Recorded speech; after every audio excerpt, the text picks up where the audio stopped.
time.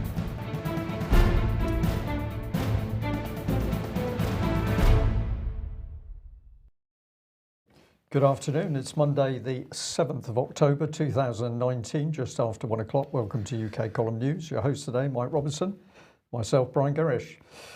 Well, we must go for Brexit, Mike, because Brexit is the subject.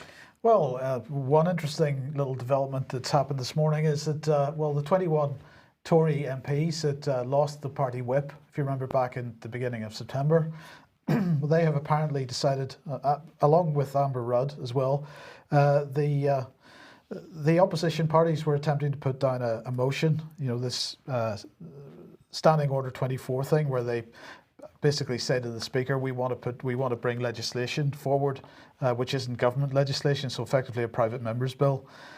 So there was a motion this morning to do that once again, and unfortunately the 21 Tory MPs have decided not to support it. So it looks like that Labour and SNP had ordered all their MPs to support the motion, haven't managed to get it through. So it looks like there won't be another attempt to do the same kind of thing as they did with the so-called surrender bill. Right. In the meantime, Boris Johnson, of course, coming under quite a bit of pressure. But as somebody in the chat box was saying, as we were saying on this programme last week, it's all very Trumpian.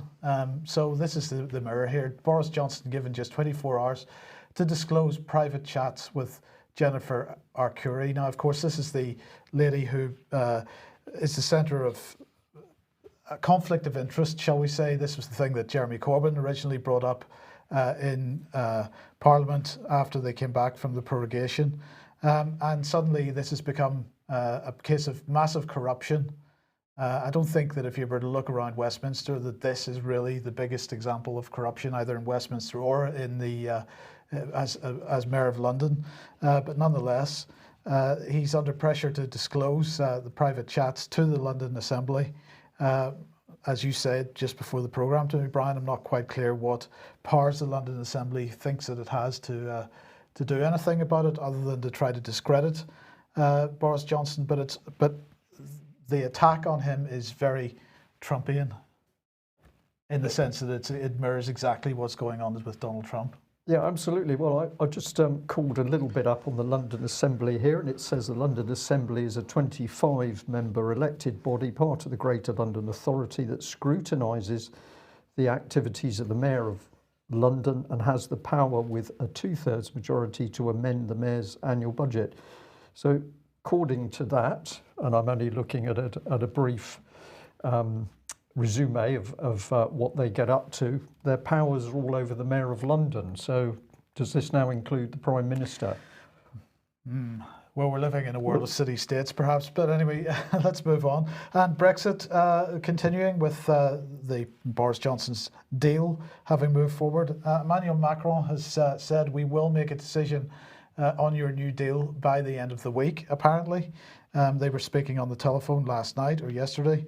So Boris Johnson was urging Macron to engage in discussion swiftly.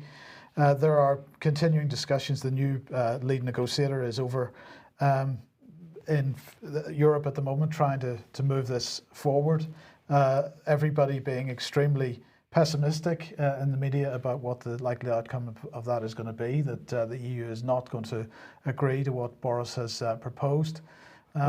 Quite an interesting statement, isn't it? Emmanuel Macron is now deciding what this country can and can't do. Yes, indeed. Did we vote for him? Well, I don't think we did. Did the French? That's another question. But of course, the Court of Session in session in Scotland at the moment to decide whether Boris Johnson is going to be forced to sign this extension letter.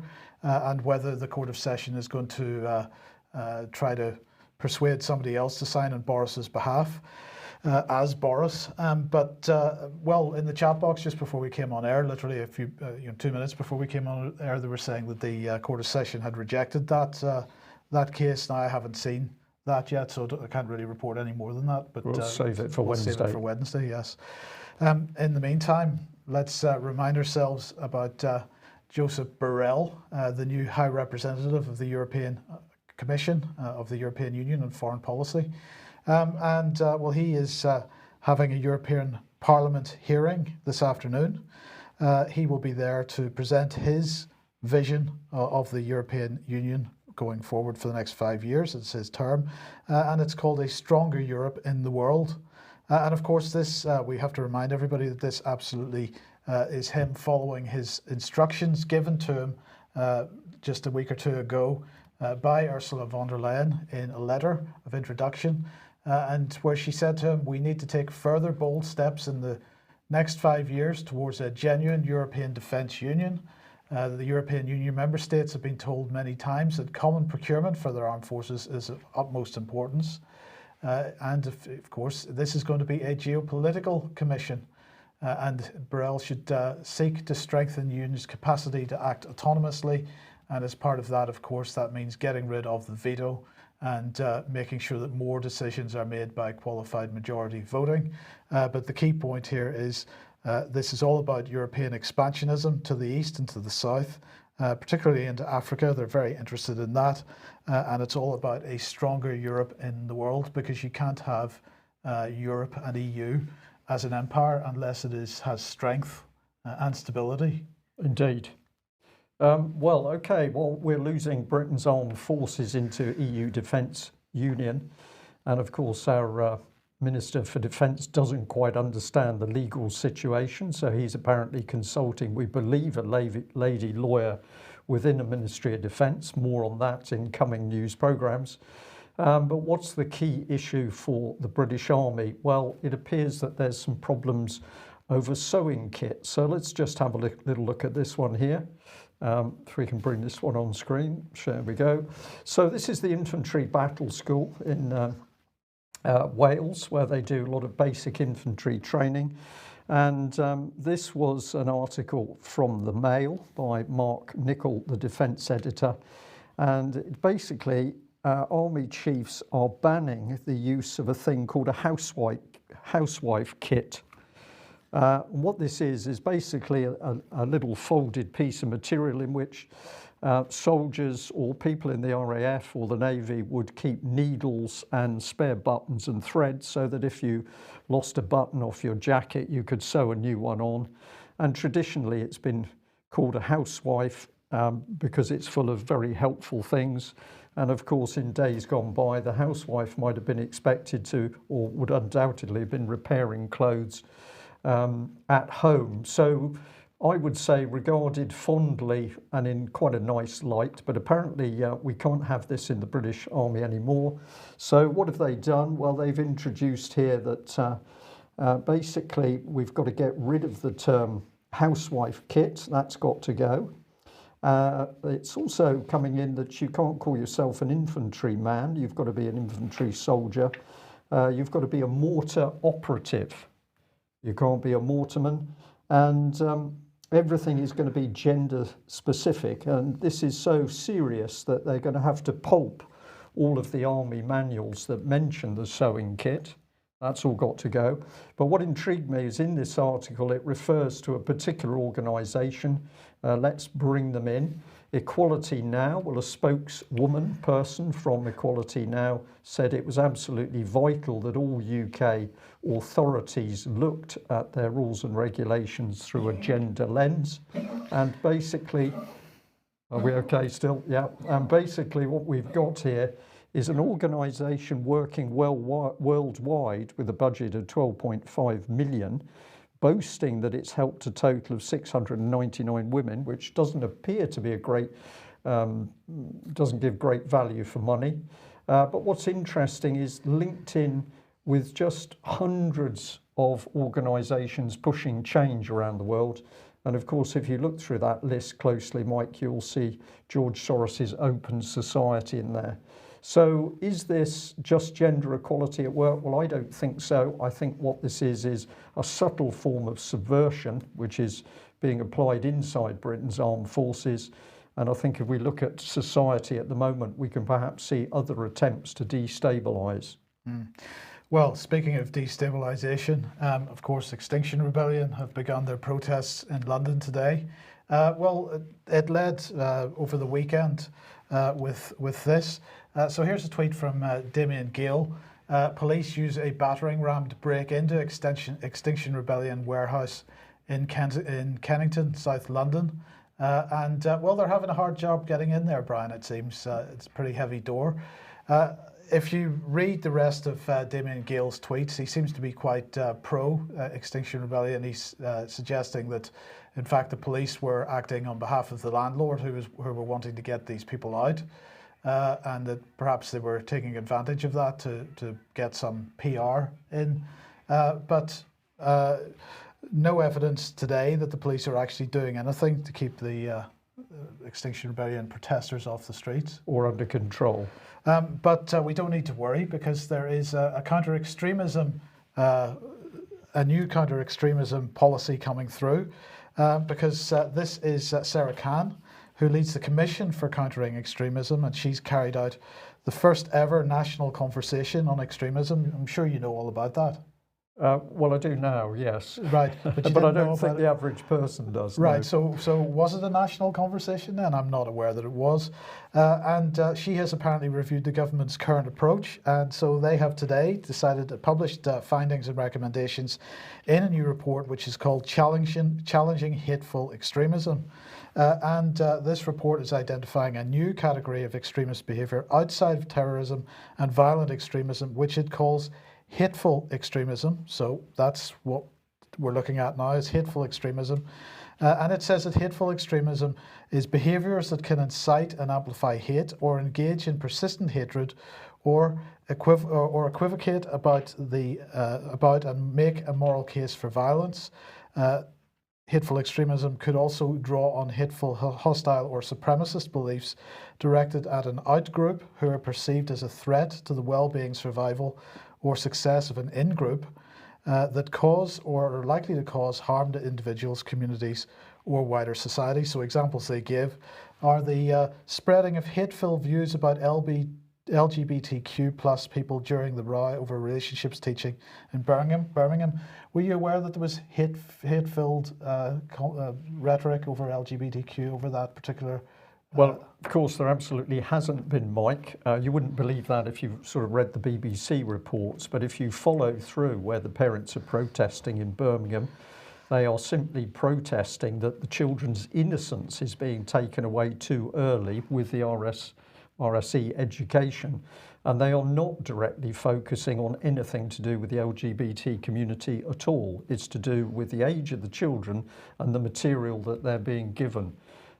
So this seems like a backdoor effort to help clamp down on those parents, I would say. Amongst other things. So she also says another example is that 3/4 of those countering extremism on the ground have personally received abuse, intimidation or harassment because of their work, is what she claims.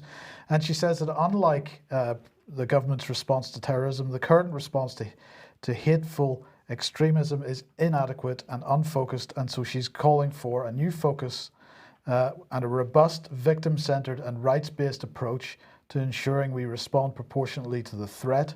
And therefore she's recommending a rebooted government strategy and a new task force led by the Home Secretary.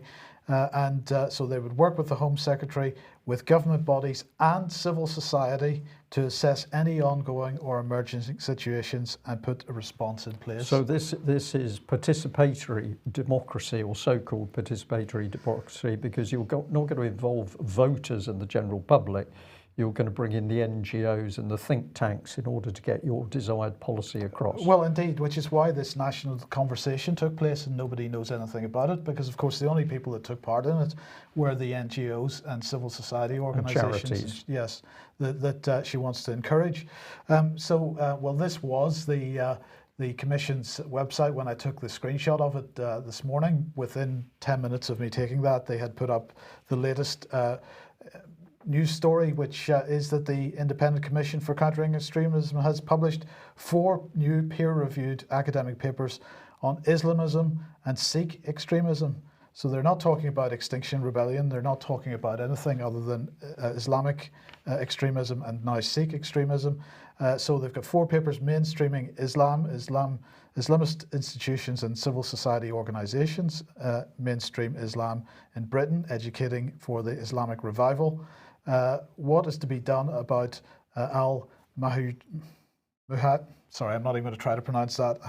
I've completely messed that one up. But anyway, containing the immigrants in a democratic society. And then finally, as I say, this changing nature of activism among Sikhs in the UK today. And I thought that title was interesting because what we're now doing is conflating activism and extremism. So if you're an activist, you're considered extremist. Yeah.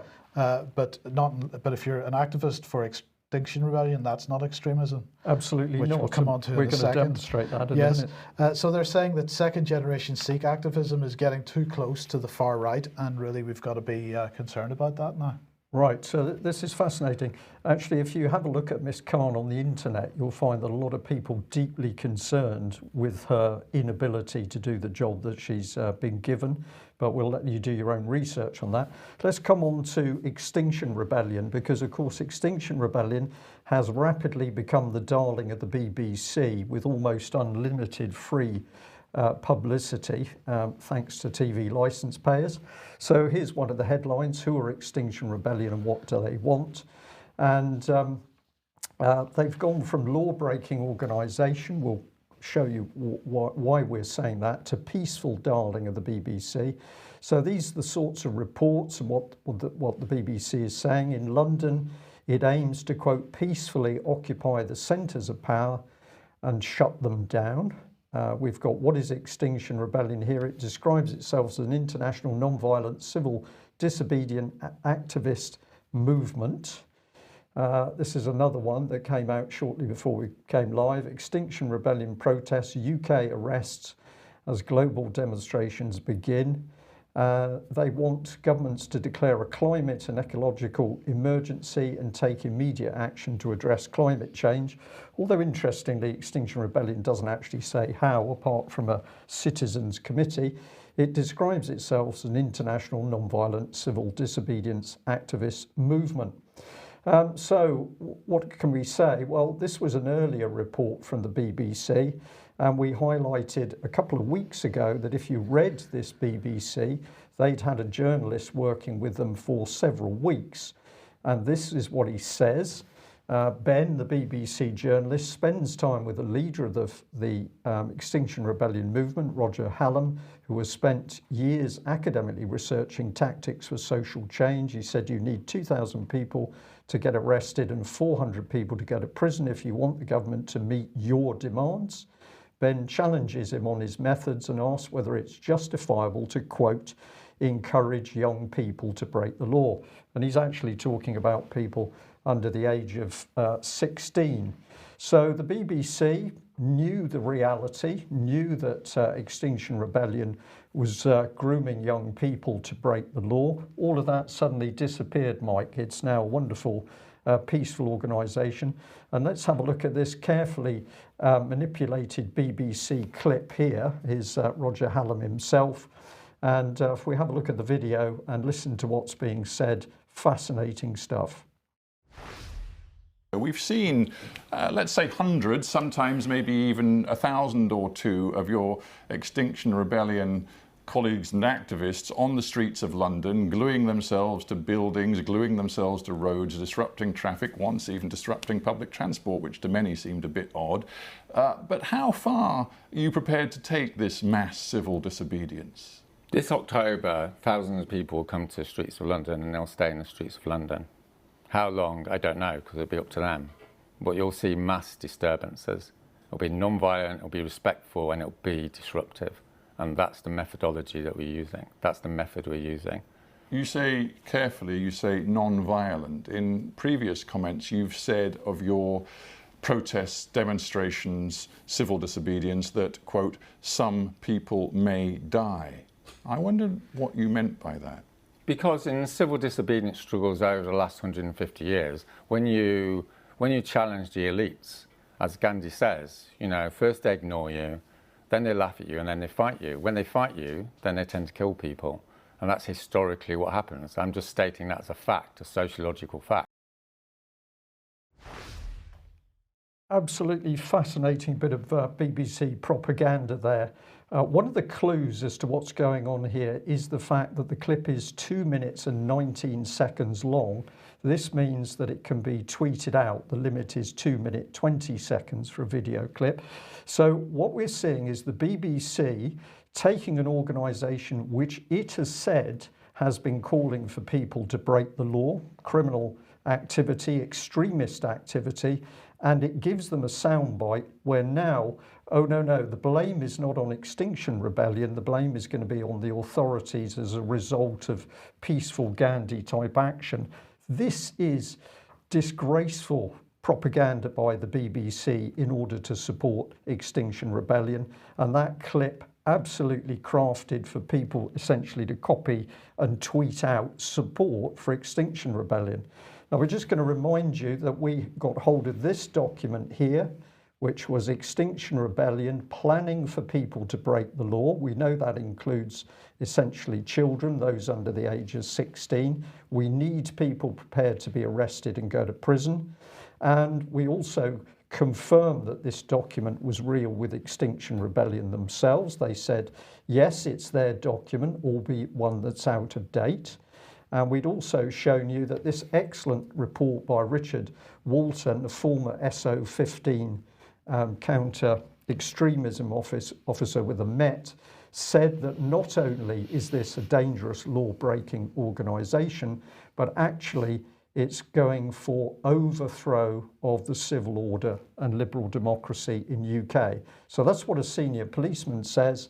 But basically, what does the BBC do? They promote them. Now, in the background, Extinction Rebellion is using Department of Education facilities to recruit.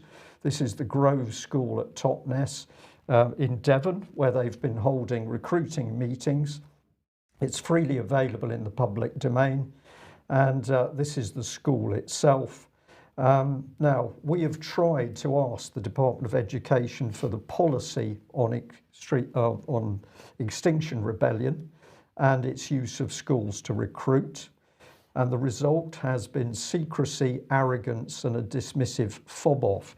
Now, if this was Tommy Robinson and his crowd up to something, Mike, or it was an organisation which had got the slightest hint of being right wing, we could imagine that these people would have been rounded up yesterday, but not Extinction Rebellion.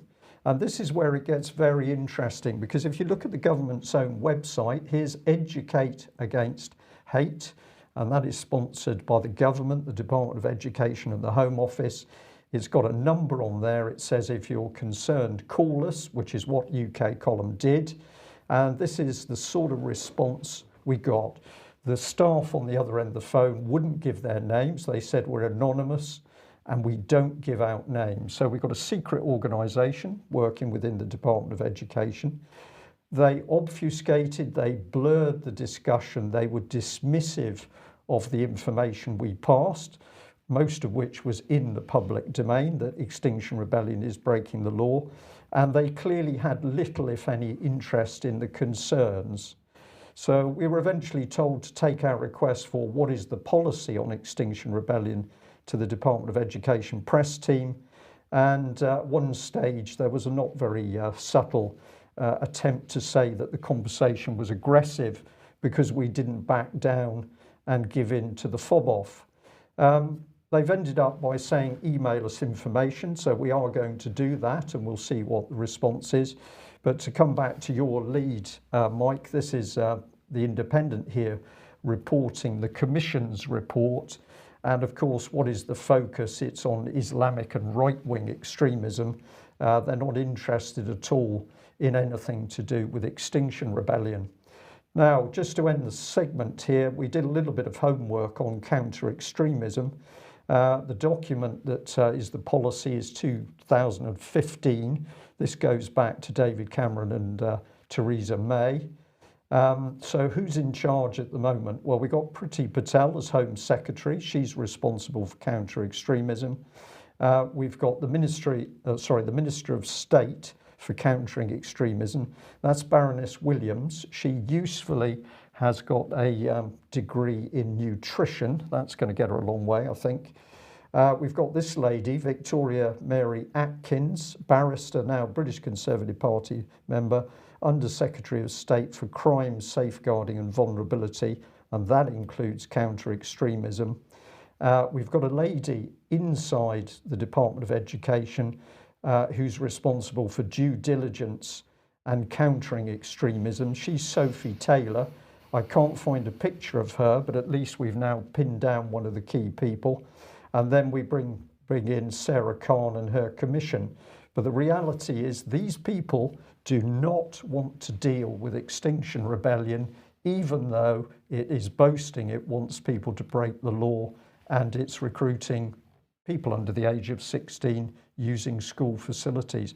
So why would that be, Mike? A guess from myself is that actually Extinction Rebellion is partly being promoted by the government because of its climate change agenda. Yes, it represents a policy that the government is supportive of, and the rest can go under the carpet. Absolutely. We don't mind what you do because the government wants this false climate agenda to come in. So we're going to keep asking the questions. We will be sending the counter-extremism department more information, and we'll keep viewers and listeners up to date with what responses we get. Now, if you like what the UK Column does and you would like to support us, then please head over to ukcolumn.org/community. There are various options for supporting us there. We do need your support, and it is much appreciated. And final reminder this week that Ian R. Crane is finishing his tour on Friday this week on the issue of 5G and is it safe. So he's in Glasgow tonight, Merchant's House in Glasgow, and he's in Belfast tomorrow night, and Thursday he's in Swansea, and Friday he's in Cardiff, and that will end that off. And then, of course, the next Ian Crane event is AV 10.1, which is taking place on the 27th of October. Tickets still available at alternativeview.co.uk. You'll be speaking at that, Brian. Indeed, I will. What I'm going to be speaking about, though, Mike, things are moving so quickly fast at the moment, it's going to be challenging, I think is the word. Yes. Well, let's just remind people that last week, at the end of last week, the Green Party conference in Newport, Wales was going on. But something that the Green Party didn't want to get involved with was protesters warning about the dangers of 5G. So we've got a remarkable situation that the Green Party, of course, is everything about protecting the environment, except when people say, well, okay, what are you going to do about 5G? And they don't want to know. And a motion to talk about the dangers of 5G was prevented from getting into the conference debate. But people were outside protesting, so this caused some embarrassment to the Greens. This was a bit more of the protest outside the building itself. But lots of questions to be asked as to why the Green Party is supposedly protecting the environment, protecting people, protecting nature. But when it comes to the big business of 5G, they simply don't want to know. So we'll continue to ask questions on that front as well. Okay, investigatory powers then. This is the ability of the intelligence services to gather bulk data. Well, there is the Commissioner himself, that's the Right Honourable Sir Adrian Fulford. And as it says there, in February 2017, the Prime Minister approved the appointment of the Right Honourable Sir Adrian Fulford as the first Investigatory Powers Commissioner under the terms of the Investigatory Powers Act 2016.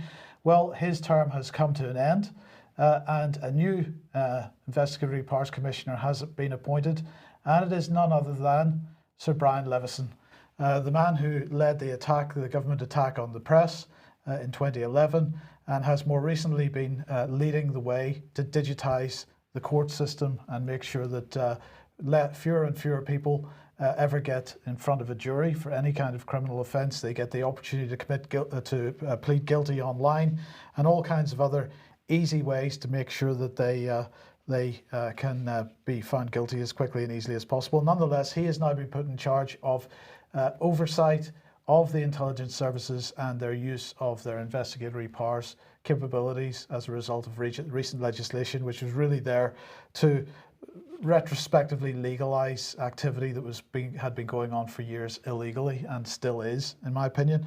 And just by coincidence then, at the end of last week, Priti Patel was in the United States to sign the world first, which was the UK-US bilateral data access agreement. This will apparently dramatically speed up investigations and prosecutions by enabling law enforcement with appropriate authorization to go directly to the tech companies to access data rather than through governments. And the complaint is that when this process has to go through government, it takes a very long time and so on. So the agreement was signed with US Attorney General William Barr in Washington. And she also met with security partners to discuss the UK and the US ever deeper cooperation and global leadership on security. So I'm really pumped up about that. Priti Patel said terrorist pedophiles continue to exploit the internet to spread their messages of hate, plan attacks on our citizens, and target the most vulnerable. As Home Secretary, she is determined to do everything in her power to stop them. This historic agreement will dramatically speed up investigations, allowing our law enforcement agencies to protect the public. So that's fantastic stuff. Well, just by coincidence then, at the same time, an open letter was published to Mark Zuckerberg of Facebook. The open letter entitled Facebook's Privacy First Proposals. We're writing to request that Facebook does not proceed with the plan to implement end-to-end encryption because its messaging services across its messaging services without ensuring there is no reduction to user safety and without including a means for lawful access to the content of communications to protect our citizens. Well, this is a nonsense, really, this letter. It's really there to sort of try to put pressure on the large tech companies to demonize end-to-end encryption. But of course, this UK-US bilateral data access agreement allows law enforcement to go directly to the tech companies. And what people have got to understand is that Facebook and WhatsApp end-to-end encryption isn't really end-to-end encryption because it goes through Facebook servers. Facebook's still gathering up your data for its own purposes. And so there isn't really any problem for law enforcement if this new data access agreement allows them to go directly to the tech companies and get the data that they want. Interesting developments there, because I'm not certain that Brian Levison is going to do anything to progress improvements with respect to bulk data collection. Indeed not. In the meantime, an early day motion has been placed in the House of Commons with respect to Julian Assange. The ongoing incarceration of Julian Assange, tabled on the 30th of September. Chris Williamson and other people, I think only four MPs have signed this so far. They're saying that this House condemns the ongoing mistreatment and imprisonment of investigative journalist Julian Assange by the UK, agrees with the United Nations Working Group on Arbitrary Detention that his treatment appears to contravene the principles of necessity and proportionality envisaged under human rights standards, and so on. And so they are asking for everybody to start putting pressure on their MPs to get them to sign this, and I think that's a worthwhile effort. Yeah. Moving on to fake news then. The Guardian had this morning. Will fake news wreck the coming general election? And they're saying the next general election campaign has already started. We do not know the date of the vote, but we know that one is coming, and so do Britain's political parties, which have been steadily stepping up their spending in the largely unregulated world of online advertising. In the last 90 days, the Tories have spent almost £100,000 on Facebook adverts, with the Brexit Party spending even more at £107,000. And so it goes on. They're talking about US technology firms have been slow to take action. They've introduced transparency initiatives, begun to crack down on the most egregious disinformation, and even successfully fought off a hostile state or two. But better does not necessarily mean good. So they go on to really highlight Facebook, Instagram, Google, Twitter, WhatsApp, and Snapchat. And never once does this article, is there any kind of self-criticism about what kind of fake news there is in The Guardian and in the other mainstream press. For example, in the Sunday Times, lorry drivers stuck in Brexit traffic jams may cause rise in dogging. And this sort of, I don't even know what the word is to describe this kind of fake news, Brian, but the hypocrisy in this is unbelievable. How much influence is there on general elections of a few adverts on Facebook or Twitter as compared to the kind of propaganda and nonsense is being pumped out on a daily basis by the mainstream media themselves. Well, this is all designed to dumb down younger people, that's for sure. So newspapers, which used to have some standing in society, of course, are now pushing out the same junk as anybody else. And it's also a blur to help take people's minds, distract people's minds off from the important things that are happening politically. But I'll just say to our audience, it does make a difference if you get onto the Twitter page of the journalists who have produced this sort of rubbish, or you email them and you get in there and you complain and you highlight, because it shows them that they are being watched by the public and judged by the public, and they can get very spooked by this. Absolutely. Obviously, anything you send in should be polite, but you can still be forceful whilst being very polite at the same time. And just by coincidence today, coming up in Brussels today, the European Parliament is going to debate preparations for Brexit, of course, but they're also going to vote on a resolution on addressing foreign electoral interference and disinformation on both the national and the EU level. They make the point that earlier this year, the European Parliament had named Russia, along with China, Iran and North Korea, as the main sources of disinformation in Europe. And once again, they completely failed to mention the European mainstream press. Yeah. Okay, yes. I know we've had a difficult one today, Mike, because as we often say, the news is now so bizarre that trying to report it in a sensible way is difficult. The country's being collapsed. I think this is getting easy to see now. Absolutely. And we'll just end on this one. The upcoming invasion of Syria by Turkey. Turkey heading into the northeast of Syria, apparently, after Donald Trump has agreed to let Erdogan take control of the US held areas, the US on its way out of the country at last, apparently. Turkish government plans to invade northern Syria and take into custody all the ISIS fighters captured over the past 2 years are moving ahead, apparently. And the White House released a statement yesterday saying that Trump had spoken with Erdogan by telephone to discuss the plans. Now, I asked Vanessa Bailey about what's going on here. Her opinion is that this is Russia and Syria using Turkey against the United States. They want to get the United States out of Syria completely. So Turkey being invited to occupy that part of Syria, perhaps on condition that they leave Idlib, because at this point in time, the main priority for the Syrians and the Russians is to get control of Idlib again and get the terrorists out of that area. Yeah. And at least the ISIS terrorists in the northeastern, the Kurdish areas, so-called, are mostly under control. Yes. But it is amazing that we've still got British and American and other European forces inside Syria, a nation state, and we just keep those troops plonked there because it suits the shambles that is supposed to be the British government at the moment. We better leave it there. We'll just add, though, that keep your eye on Ms. Patel and what is actually happening with the government investigations into the disastrous police operations to investigate paedophilia within VIPs and establishment and political figures, because it's quite clear that the system is now fully gearing up to squash any of those reports to do with child abuse within the Westminster political system. More on that as well in due course. That's it for today. Thanks very much for joining us. If you like what we do, please subscribe. Thanks very much. Bye-bye. Bye-bye.